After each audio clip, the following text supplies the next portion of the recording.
Yeah, laying in my bed on the 25th of October. I really can't do anything. I can't go in the pool today because of my new tattoos. So I'm bored. So I'm going to talk about a subject that most people want to know about and don't understand. And I don't understand it either. But I'm going to attempt to talk about it. It's called Ladyboys. Okay? In Thailand, there's literally thousands of them. All right, I might have 20 lady boyfriends. All right, and I ask them questions, and it's very vague. They all have one thing in common. They take hormones.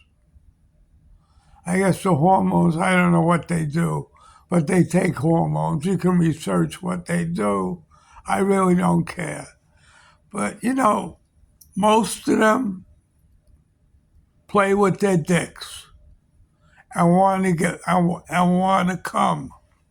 Some of them can't because their dicks don't work. Okay? Some of them don't have, breast implants because they just can't afford it. So they're like boys, but they all walk with that hip hop walk and they're all looking to make money. Whether that becoming lady boys to make money, I don't think it is.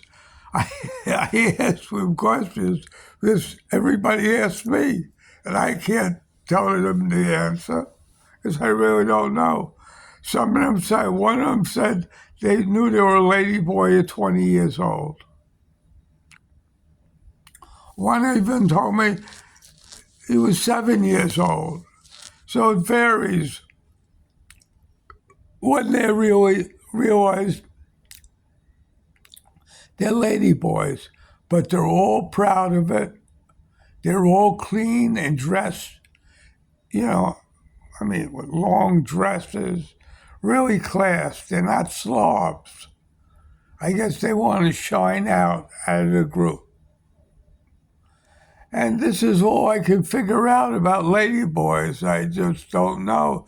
They take hormones. They like to pick up men and make money.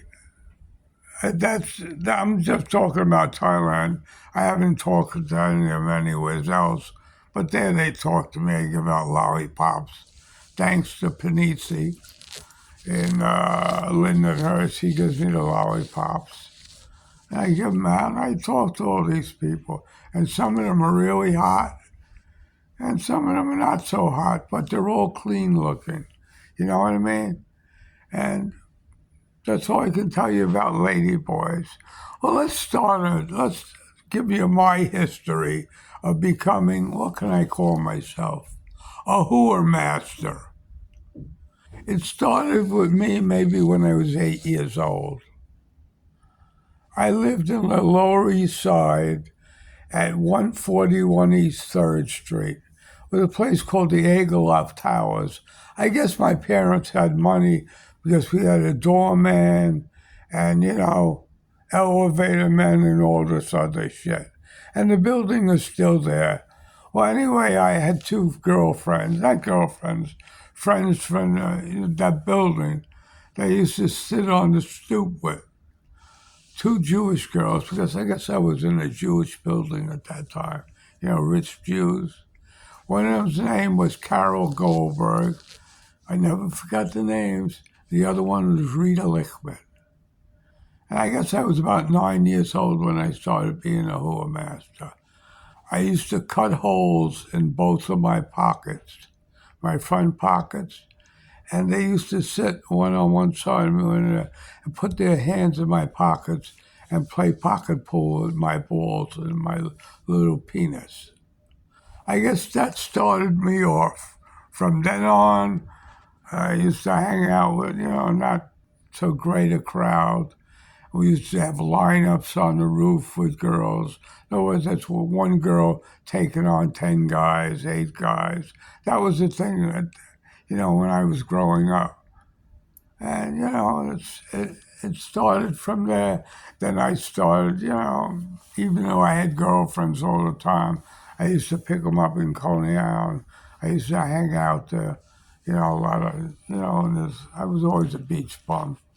And I used to hang out there, but I used to also frequent prostitutes. I remember my first BJ, I got the girl, I was in the Boy Scouts, and my scoutmaster, a guy named Carl Herman, nice German guy, he got me into snakes. He used to live on 12th Street between 2nd and 3rd Avenue in Manhattan. And we all used to go to his house, for meetings, some not meetings, meetings with the Boy Scouts, but we used to go to his house. He used to have all kinds of snakes. And we used to hang out with the Scoutmaster. And one day I went out of his apartment and I went down the road to look at some Army and Navy store. I think it was called Hudson's. And there was a corner on 12th Street with a little luncheonette. I remember I went in there for a hamburger, and I guess a young prostitute came to me, and she says, "You give me $2, I'll take care of you." And from then on, that was even when I was in junior high school.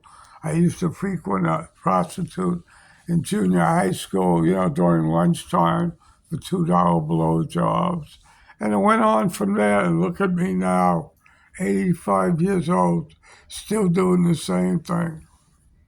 So I guess I was a bum my whole life. I don't regret it. So, in closing, that's just a little tidbits of, I don't know of what. I don't even know what I'm talking about. Just shooting this shit because I'm bored and I can't go to the fucking pool because of these stupid tattoos. So, in closing, this is me, the master of politics, eat 'em alive on YouTube, signing off. Have a nice day.